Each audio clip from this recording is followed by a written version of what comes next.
প্রকৃত শিল্পীরা নিভৃতচারী।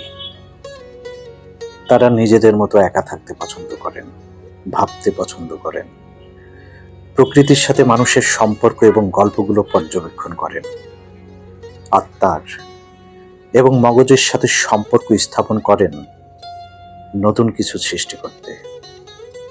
মস্তিষ্ক উর্বর রাখার জন্য পৃথিবীর সকল জ্ঞান আর প্রজ্ঞা সংগ্রহ করার জন্য উদ্গ্রীব থাকেন, ছুটে চলেন।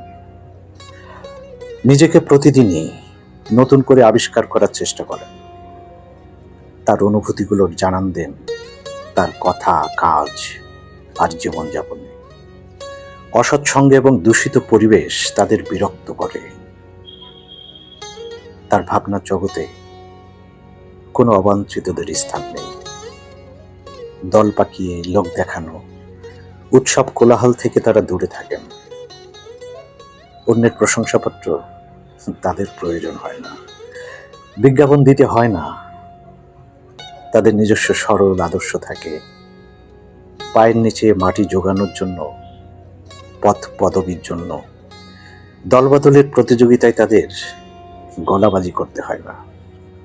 সহনশীলতার শেষ দেয়ালে দাঁড়িয়ে দম বন্ধ হইলে তারা চিৎকার করে অসৎ আর অসহনীয় অন্যায়ের বিরুদ্ধে শিল্পের ভাষায়, শব্দের বুলেটে, বিদ্রোহী কবিতায় যুদ্ধ করে।